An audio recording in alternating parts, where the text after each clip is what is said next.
Namaste. Welcome now to our next talk on the Bhagavad Gita and also Om Shri Ganeshaya Namah. So Adi Deva will be blessing my endeavors. All right, let's recap. Krishna has said to Arjuna about the self, the true being. We talk about a sense of self, self-concept. That's all about the conditioned part of ourselves and our mind that changes. Thank heaven, we're not the person we were when we were 4 years old in the sense of the personality and the way we thought. So that's always changing. That's if our minds are still alive, that could be changing from day to day. So, considering the subject of the self, Krishna has said to Arjuna, knowing it birthless, knowing it deathless, knowing it endless, forever unchanging. Dream not you do the deed of the killer. Dream not the power is yours to command it. Worn out garments are shed by the body. Worn out bodies are shed by the dweller within the body, which of course is our true self. New bodies are donned by the dweller like garments. So now, Krishna says something very interesting now to continuation. Not wounded by weapons, not burned by fire, not dried by the wind, not wetted by water. Such is the Atman. Well, first, it's obvious these things can happen to the body, but it doesn't happen to the self. But there also is a symbolism here that is very important. Not wounded by weapons means it cannot be altered. It cannot be divided. Somebody could cut our hands off. But it cannot be wounded by weapons. Its integrity cannot at all be taken away. Not burned by fire. It can't become anything less because when something is burned, most of the substance vanishes and you just have a bit of ash. Not dried by the wind. If you have clothing that's soaking wet, it's very heavy, difficult to move in. But if it's out in the wind and it dries, then it is, in a sense, less than what it was. So we can't be reduced and made lesser than we are.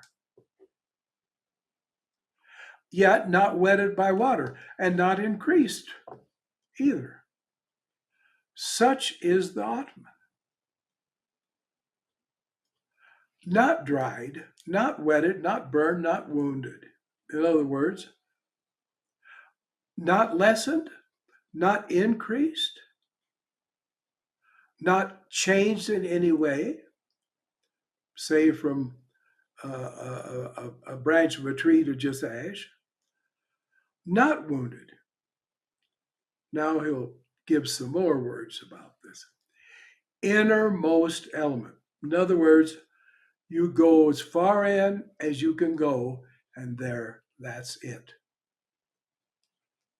A lot of things are on the way in there, but we also often say, oh, that's me. Oh, that's the real inner me. But we discover it isn't. That there's so much more to us than we can imagine. And that's good too, because then we'll realize no matter who we meet, and however it may be, we think, well, they don't understand, they're heedless, etc. That doesn't make any difference. They are still that complete thing which is eternal, just as much as I am, just as much as Krishna himself was.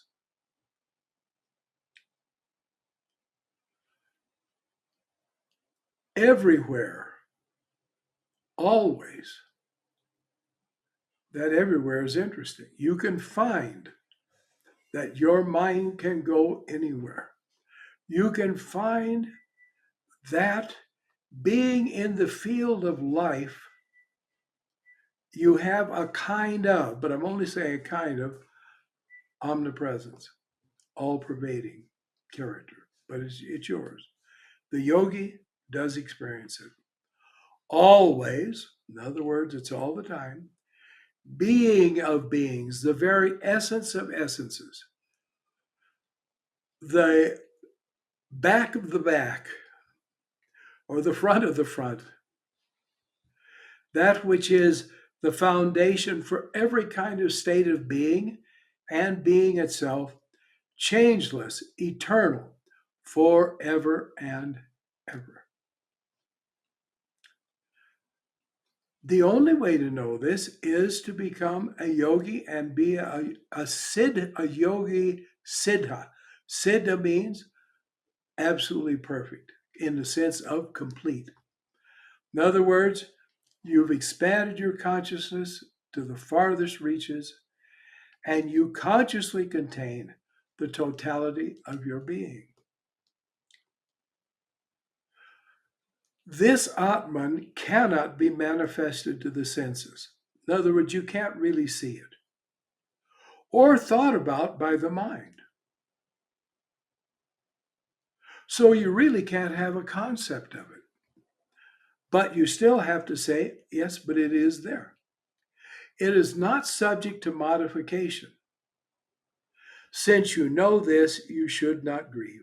So we're going right back to the point that please understand what we think is death, what we think is suffering, what we think is change is just a motion picture. We watch the picture, we identify with the people on the screen, we cry when they cry, we laugh when they laugh. And how was it we did that? But when the movie ends and they turn the lights on, and then you see there's just a pure white screen, there are no figures, there is no sound, then you get up and you wisely leave the theater. This is a very good simile of our situation in this world. And it's important we realize that our dream of this world is meant to be a training film. It's meant to teach us. So those who don't learn, it's as if they've never lived. All right. But even if you should suppose this Atman to be subject to constant birth and death, even then you ought not to be sorry. Right? One of the more memorable statements is what's coming. Death is certain for the born. Rebirth is certain for the dead. You should not grieve for what is unavoidable. The person I loved most in my life was my mother's mother, my maternal grandmother. I mean, I loved my mother, but my grandmother, you see, was like an angel on the earth. To be near her was to be healed, to feel at peace. My grandmother could and did heal the sick and raise the dead. I watched her healing from about the age of 2 years on. Sometime before death, finally I said, look, I know you can do this. And so she talked to me a little bit about it.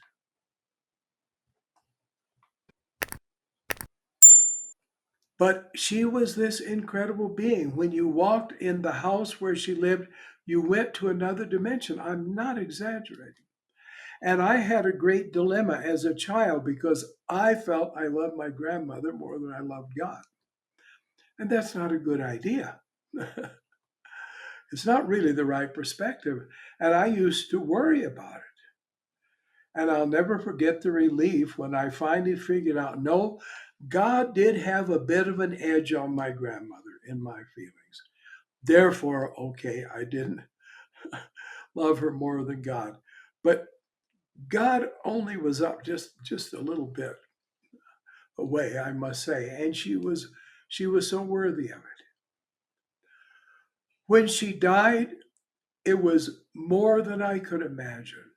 My mother had died when I was 5 years old. It took me 15 years to get over that. I mean, it was a trauma that lasted for 50 years. My grandmother's death was vastly beyond it because my mother was vastly beyond, my grandmother's vastly beyond my mother. And I had to just live. I had to live with the grief, of course, from both deaths. But anyway,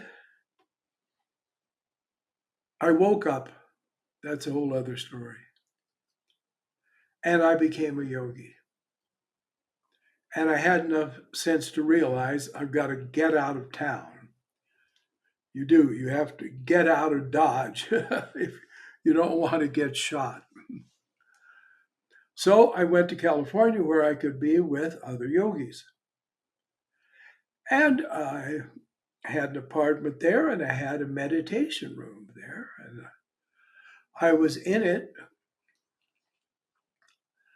uh, one morning. This would be about a year and a half to two after my grandmother's death. So I was there meditating and I sometimes sing some spiritual songs to help even out my choppy mind before meditating. So I began singing this song, and suddenly my grandmother's voice was singing along with me. Well, I stopped, and there was nothing. I started again, there it was. Now, my grandmother, she could carry a tune, but she had one of the worst voices I've ever heard in my life. It was very distinctive. Nobody else had a voice like that, even though it was on key.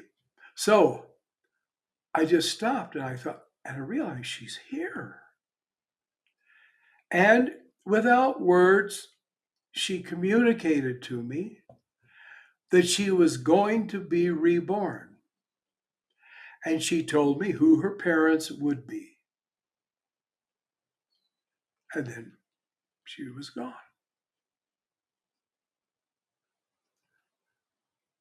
Well, I thought a lot of things can happen. It's wise to just wait and see if time reveals whether they are genuine or not, or whether you've got it right on target as to its status, its meaning. In 3 weeks, I got a letter. And it said, oh, Lenny and Sharon, that's who my grandmother told me are going to be her parents.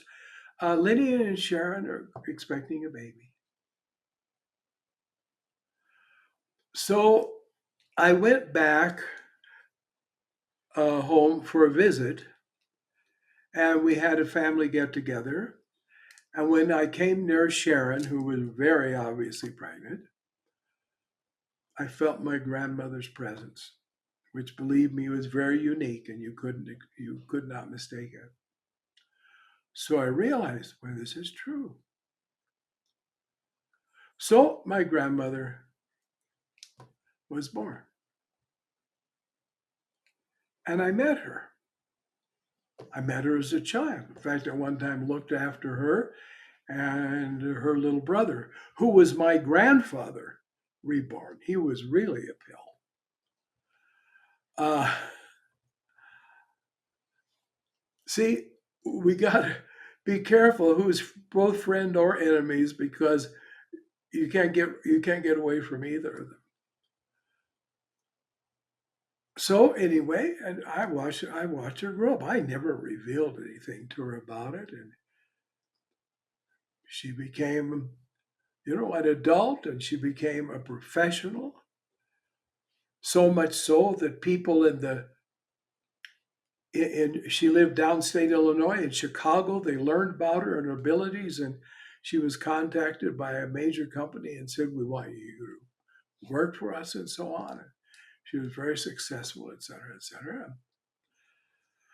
The last time I was back visiting my family, she had returned to live there in that town, and she came over, and of course we stood there, we talked. Naturally, I never talked to her about who she had been because she had moved on. And we move on. And there's nothing in this world that doesn't have a dual nature. That is it positive or is it negative? And even knowing previous lives, your previous lives, there is a good aspect to it. And then there's a delusive aspect where you keep wanting to go back there, or you keep running around saying, "Do you remember when we lived together before? Oh, do you remember this and that?" No, we should just let it go. Let it be. That's important too, to really know that. So I advise you, if you're a yogi, you are going to remember it sometimes your previous births. You may sometimes just remember something, or you suddenly have a feeling or an attitude, and you realize this is from a previous birth, but you don't remember the exact birth it's from. But sometimes you will, according to what your higher self considers you needs. All right.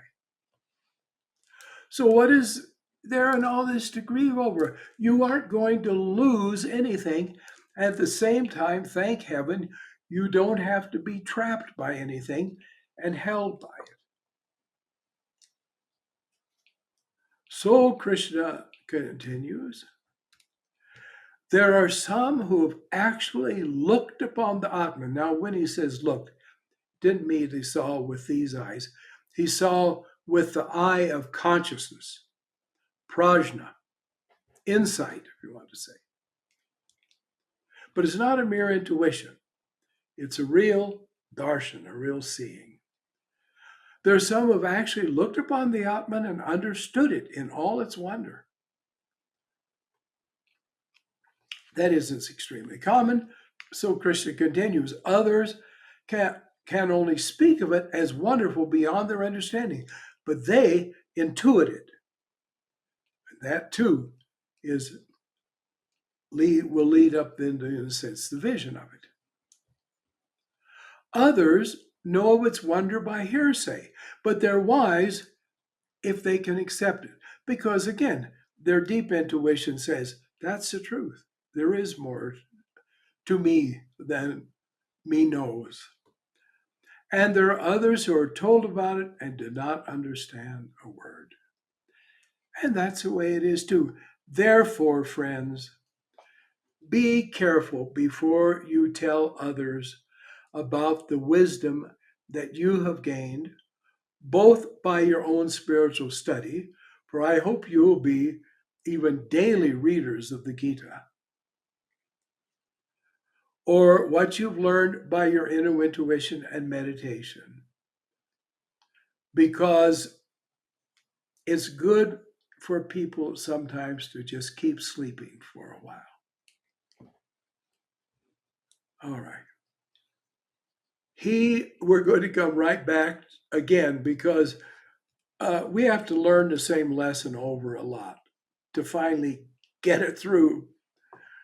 He who dwells within all living bodies remains forever indestructible. But I guess we'll have to talk about that. We'll take it up. We'll take that thread up in our next talk.